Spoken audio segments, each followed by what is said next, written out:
Hello students, in the previous video I have explained about current, potential difference, etc. In this video I am going to explain about Ohm's law, what is Ohm's law, and various circuit diagrams, various circuit symbols which we use.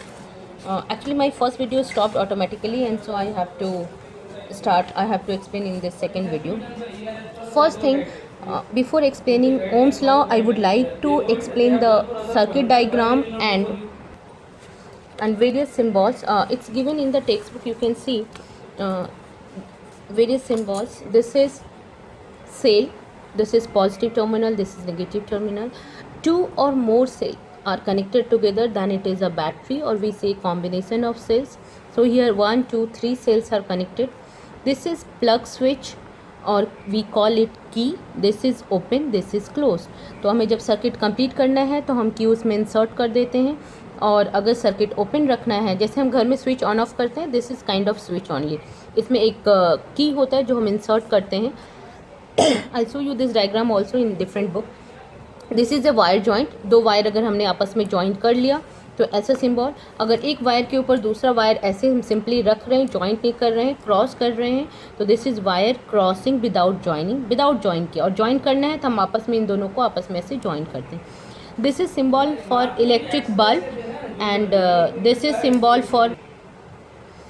Symbol for register having resistance R. एक zigzag line है. This is resistance और resistance R. This is variable resistance. Either ऐसा diagram और ऐसा diagram हम कर सकते हैं सर्किट डायग्राम में. वेरिएबल रेजिस्टेंस और rheostat I have explain in my online class last time. This is symbol for ammeter and voltmeter. As I have already said, ammeter is an instrument which measures the amount of current in an electric circuit, and voltmeter is an apparatus which measures voltage between 2 points. I will show you diagram. Just a minute. Now see here. This is ammeter. एक black colour का box होता है, उसमें दो terminals होते हैं जिसमें हम वायर कनेक्ट करते हैं. This is volt meter. ये हमारा निडल होता है. ये एमीटर जो है ये डिफरेंट रेंज का होता है, like 0 to 10 milli ampere, 0 to 100 milli ampere, या 0 to 3 एम्पियर. यहाँ पे कैलिब्रेशन क्या होता है और उससे हमें पता चलता है ये निडल जहाँ पे पॉइंट करता है उतना करंट फ्लो करता है. This is volt meter. और इसमें भी रेंज होता है, अलग अलग रेंज का वोल्ट मीटर होता है, like 0 to 10 volt, 0 to 1 volt kind of. Then this is rheostat. बच्चे को बहुत ये होता है कि मैम रियोस्टेट क्या होता है, वेरिएबल रेजिस्टेंस क्या है. ये एक रियोस्टेट है जो सिलेंड्रिकल होता है. इसमें दो पॉइंट्स होते हैं, दो टर्मिनल, एक यहाँ और एक यहाँ, या इसके पीछे भी एक यहाँ पे पॉइंट्स होता है जहाँ पे हम कनेक्ट कर सकते हैं, आइदर यहाँ और यहाँ. ये एक स्लाइडर है जिसको हम इस रॉड पे मूव कराते हैं, और अकॉर्डिंगली हमारा रेजिस्टेंस इस दो पॉइंट के बीच में हमारा रेजिस्टेंस चेंज होता है. तो ये एक्चुअली ये जो सेटअप है ये ओम्स लॉ के लिए, जो मैं भी आपको एक्सप्लेन करूँगी, ये की है. की का मैंने अभी सिंबल बताया था. तो की में ऐसे दो पॉइंट्स होते हैं और एक यहाँ पे पिन होता है, जिसे अगर हमने निकाल दिया तो ये ओपन सर्किट हो गया, यानी कि स्विच ऑफ है. और जब हमने की इसमें इंसर्ट कर दिया तो ये क्लोज हो गया. The circuit is close and the current can flow through this circuit. This is battery plus positive terminal and negative terminal. So this is a complete circuit now.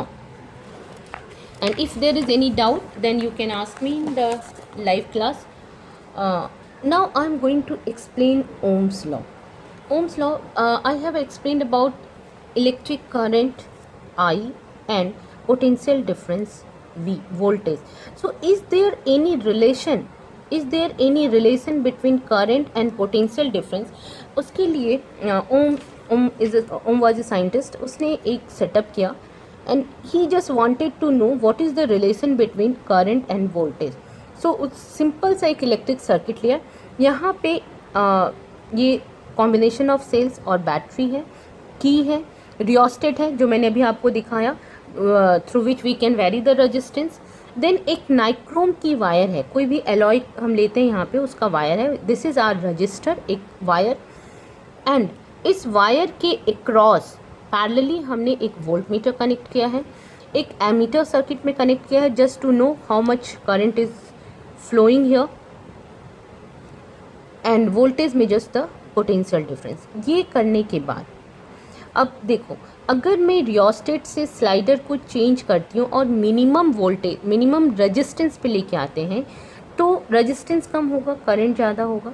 तो व्हाट वी सी कि यहाँ पे अगर current की value increase होती है तो voltage भी इंक्रीज़ हो जाता है. तो there is an activity also given in the text book. We make a table for voltage and current.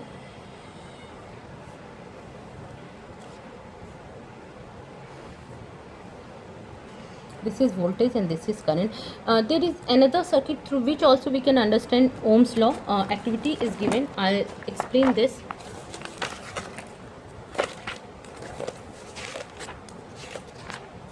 Look at it.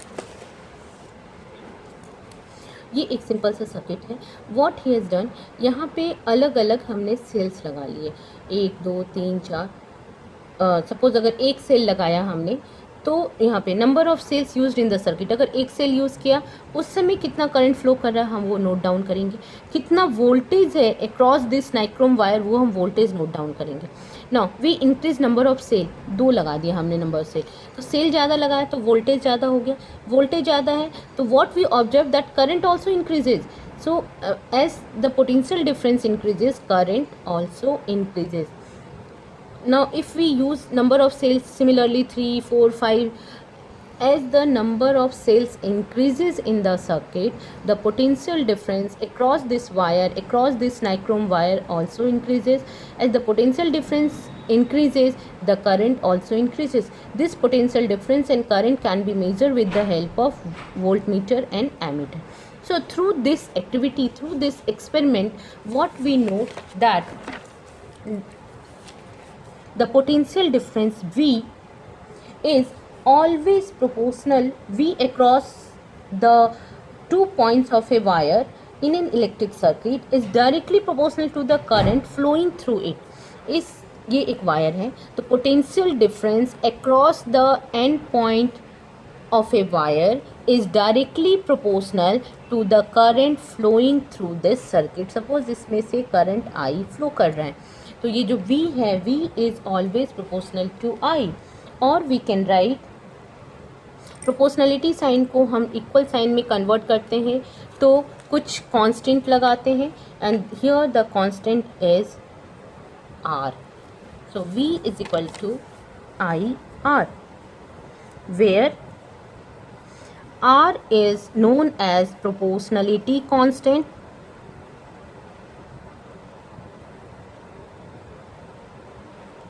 and this is known as resistance.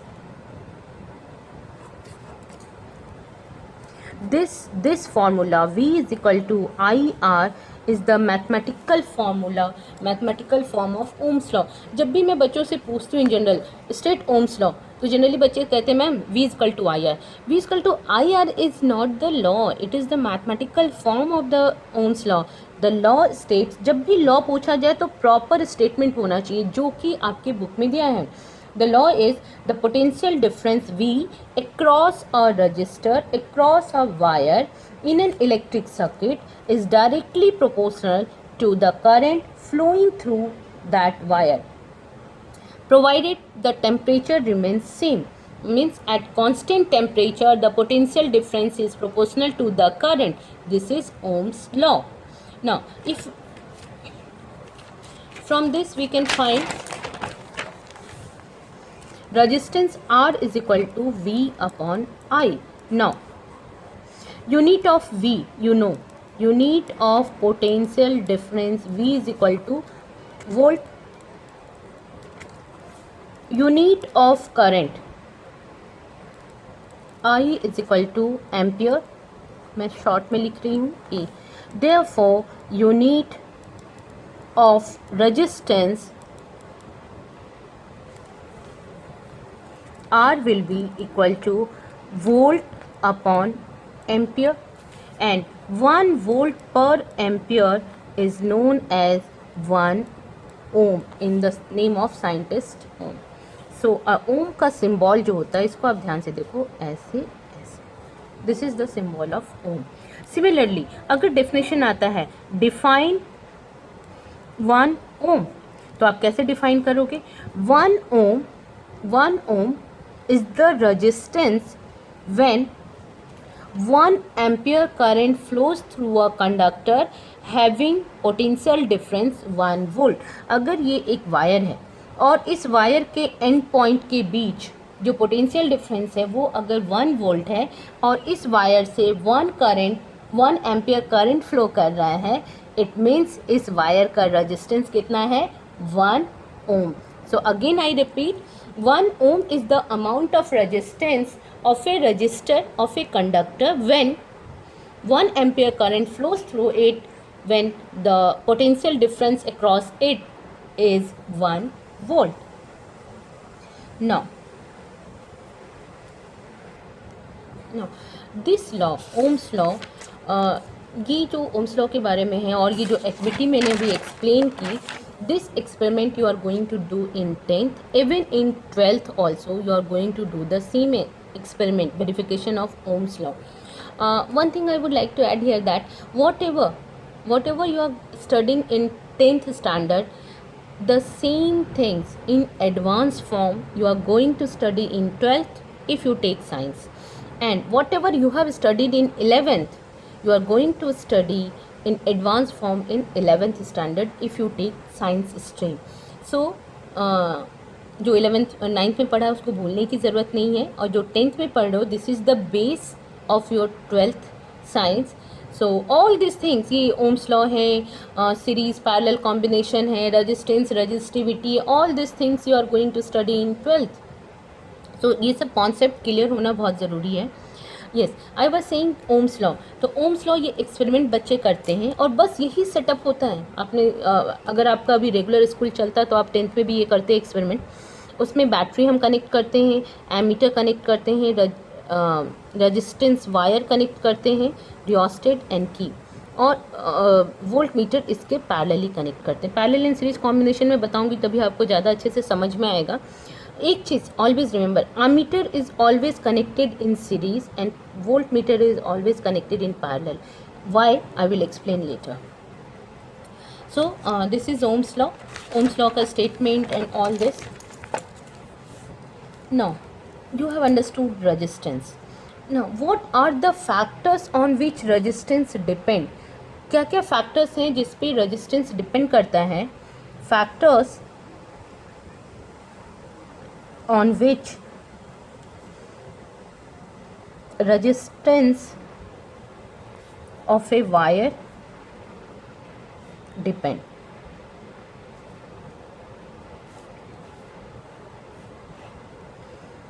So experimentally, again experimentally it is carried out कि हम अलग अलग wire लगाए different thickness के, different area का, and then we found that resistance of a wire is directly proportional to the length of the wire. Means if length is more, resistance of the wire will be more. If length is less, resistance of the wire is less. Again experimentally it is found that resistance of a wire depends inversely upon the area of cross section or cross sectional area. Now if we combine these two, then we can write R is proportional to L upon A. When we convert this proportionality sign into equal sign, we put some constant. This constant is rho. We call it rho, RHO, rho L upon A. ये formula भी याद रखोगे आप लोग. Where rho क्या है? Proportionality constant,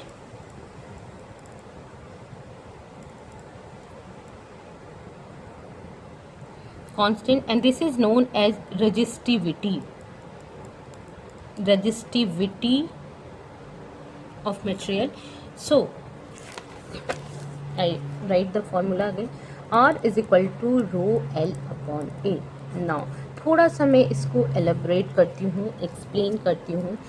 R is the resistance, rho is the resistivity, L is the length of the wire or conductor or resistor, A is the cross sectional area of the wire.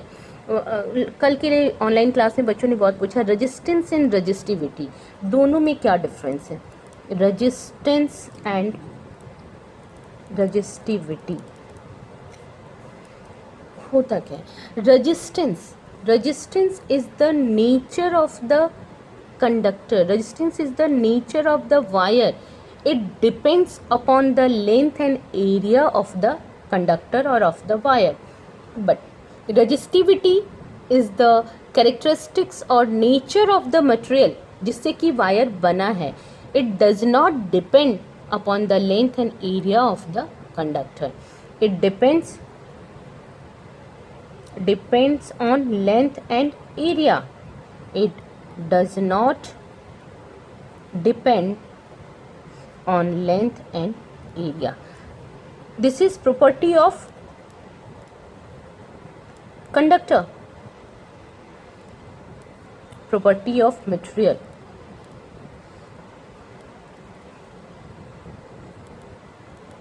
देखो मैं example देखती हूँ. Suppose मेरे पास ये दो हैं, ठीक है.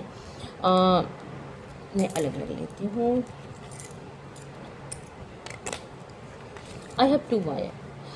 One is made up of copper, one is made up of silver. Suppose मान लो तो कॉपर और सिल्वर का है, तो because resistivity depend upon the material, तो कॉपर की रजिस्टिविटी अलग होती है और सिल्वर की रजिस्टिविटी अलग होती है.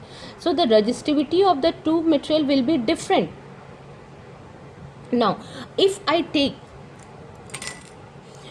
To wire of the same material, suppose हमने ये दोनों सेम मटेरियल का वायर लिया, दोनों कॉपर के वायर हैं, बट अगर थिकनेस और सब कुछ सेम है तो मटेरियल सेम है तो रजिस्टिविटी भी सेम होगा और रेजिस्टेंस भी सेम होगा. अगर थिकनेस और लेंथ सेम है बट मटेरियल सेम है और थिकनेस एंड एरिया अलग अलग है, मान लो ये लंबा है और ये छोटा है, तो रेजिस्टेंस अलग अलग होगा इन this case, but resistivity same होगी. If the length is different, then resistance will be different. But if the material is same, resistivity will be same. आपके बुक में दिया हुआ है resistivity बहुत सारे metals and alloys का. You can see जो conductors होते हैं उनकी resistivity बहुत कम होती है, 10⁻⁻8 के रेंज में. Silver, copper, aluminium, blah blah, all this things इतने दिए हुए हैं. जो इंसुलेटर होते हैं उनकी रजिस्टिविटी बहुत ज़्यादा होती है, 10 से लेके 10⁻14 के रेंज में. एंड जो एलॉयज़ हैं उनकी रजिस्टिविटी मेटल से थोड़ी ज़्यादा होती है, मेटल से कम होती है. एक मिनट. रजिस्टिविटी कंडक्टर्स की बहुत कम होती है, इंसुलेटर्स की बहुत ज़्यादा होती है और एलॉयज़ की भी कम होती है, बट कंडक्टर से ज़्यादा होता है. एलॉयज़ की रजिस्टिविटी कंडक्टर की रजिस्टिविटी से ज़्यादा है. एक क्वेश्चन आता है कि जनरली जो है हम हीटिंग डिवाइसेस जो होते हैं लाइक इलेक्ट्रिक आयरन और टोस्टर या गीज़र, उसमें हम एलॉयज़ की यूज़ करते हैं इंस्टेड ऑफ कंडक्टर. क्यों? देखो इसकी रजिस्टिविटी कम है और इसकी ज़्यादा है, तो रजिस्टिविटी ज़्यादा है तो from this if resistivity is more resistance will be more. और आगे आप पढ़ोगे कि अगर रेजिस्टेंस ज़्यादा होता है तो हीट प्रोड्यूस ज़्यादा होता है. हीटिंग इफेक्ट में आप पढ़ोगे H=I/RT. So more resistance more heating effect, so ज़्यादा हीट प्रोड्यूस होगा. First reason. सेकेंड रीज़न, जो प्योर मेटल्स होते हैं like silver, copper, aluminium, they get oxidized, तो वो जल्दी ऑक्सीडाइज हो जाते हैं. लेकिन जो एलॉय हैं लाइक कॉन्स्टेंटम, मैंगनीन या नाइक्रोम, वो ऑक्सीडाइज नहीं होते हैं और वो कोरोजन उनका नहीं होता, तो इसलिए हम एलॉयज़ यूज़ करते हैं. नाउ इस पे बहुत सारे क्वेश्चंस आते हैं इस फार्मूला पे. कई बार ऐसा होता है कि अगर बोला जाए कि सपोज सेम रजिस्टर है, मटेरियल सेम है एंड लेंथ अगर हम डबल कर दें तो न्यू रेजिस्टेंस क्या होगा. If the length increases then resistance will be double, it will also increase. अगर हम एरिया हाफ कर दें, मीन्स थिकनेस कम कर दें. एरिया मीन्स ये क्रॉस सेक्शनल एरिया, ये सर्कुलर एरिया. कोई भी वायर अगर ये है और करंट ऐसे फ्लो कर रहा है तो एरिया हम ये नहीं लेते हैं पूरा, हम एरिया लेते हैं क्रॉस सेक्शनल एरिया जहाँ से वो फ्लो कर रहा है, ये वाला एरिया हम लेते हैं. सो अगर एरिया हाफ कर दें तो A/2 हो जाएगा और ये 2 ऊपर जाएगा, then again resistance will be double. अगर एरिया ट्वाइस कर दें तो रेजिस्टेंस हाफ हो जाएगा. तो ऐसे बहुत सारे न्यूमेरिकल्स आएंगे आपको सॉल्व करने के लिए कि अब एक क्वेश्चन लो. ऐसे क्वेश्चन जैसे न्यूमेरिकल्स मैंने 9th में भी करवाए थे ग्रेविटेशन चैप्टर में. Suppose if length becomes twice, area becomes half, what will be new resistance?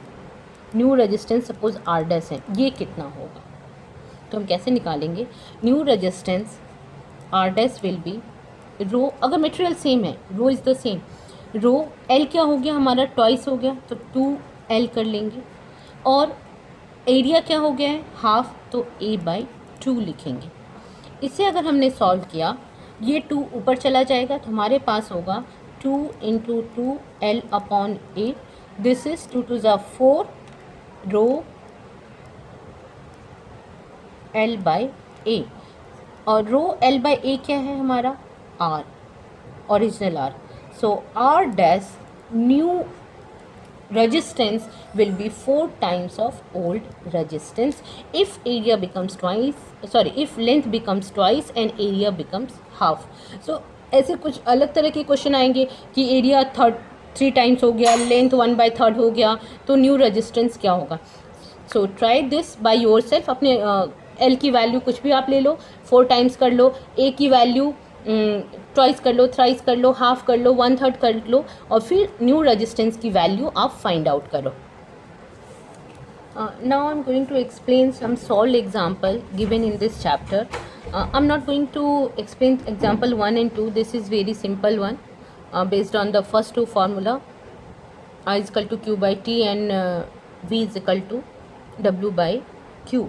Now from example 3 I am going to explain you here example 12.3। देखो, जब भी न्यूमेरिकल सॉल्व करते हैं, पहला चीज़ क्या करते हैं, यू मस्ट बी नोइंग, जो भी गिवन है क्वेश्चन में information that we have to write. तो क्वेश्चन 12.3 में क्या है information, how much current will an electric bulb draw from a 220 volt source, 220 volt। now if you remember the unit and symbol, then you must be knowing given potential difference V is equal to 220 volt। if the resistance of the bulb filament is 1200 ohm, क्या दिया हुआ है, resistance कितना दिया हुआ है, 1200 ohm। now how much current will flow, from this we have to find the value of current। ये first information, first question, I current कितना है। Now V is given, R is given, और हमें I निकालना है, तो कौन सा हम फॉर्मूला लगाएंगे, from ohm's law we know, from you have to write from ohm's law V is equal to IR, so I will be equal to V upon R। V is 220 and R is 1200, एक zero cancel, अगर मैं इसे 2 से cut करती हूँ तो 11 और 60, 11/60, अगर इसको मैंने निकाला तो 0.18 ampere. This is the value of current. Now अब क्या दिया, बल्ब के बारे में बात कर रहे हैं। सेकेंड पार्ट है, how much current will an electric heater coil draw from 220 volt if resistance of the heater coil is 100। Second part में क्या दिया हुआ, अगेन हमें करंट निकालना है। Current, how much current, electric heater कितना है, वोल्टेज दिया हुआ है 220 volt, और रेजिस्टेंस कितना है हीटर कॉइल का, 100 ohm। तो कितना करंट फ्लो करेगा, again from ohm's law, V is equal to IR we know। So from here I will be equal to V upon R, that is 220 upon 100, this is 2.2 ampere current। So now you can see the difference, sorry ये ampere नहीं, current I, एक bulb है वो कितना current draw कर रहा है, 0.18 ampere, और एक हीटर है वो कितना करंट ड्रॉ कर रहा है, 2.2 ampere, because the source is same, voltage same है, 220 वोल्ट 220 वोल्ट, बट सबका रेजिस्टेंस अलग अलग है, इसलिए करंट अलग अलग आता है। हमारे घर में जो भी अप्लाइंसेस हैं सब के सब किस पे काम करते हैं, 220 वोल्ट पे। तो वोल्ट, क्योंकि हमारे घर में 220 वोल्ट आता है, हमारा घर हो, स्कूल हो, हॉस्पिटल हो, कहीं पे भी 220 वोल्ट पे सारे अप्लायंसेस काम करते हैं। ओनली सबका करंट रेटिंग जो होता है वो अलग अलग होता है, क्योंकि उनका रेजिस्टेंस अलग है, और रेजिस्टेंस अलग है तो करंट अलग है, करंट अलग है तो पावर भी अलग होगा कि कितना वो पावर कंज्यूम करते हैं। ये मैं नेक्स्ट टॉपिक में बताऊंगी आपको। Now next question, sorry next example, 12.4 क्या गिवन है? The potential difference between the terminal of an electric heater is 60 volt. What is given? Potential difference given है, potential difference 60 volt. It draws a current of 4 ampere. Current दिया हुआ है क्योंकि ampere है, 4 ampere. What current will the heater draw if the potential difference is increase to 120 volt.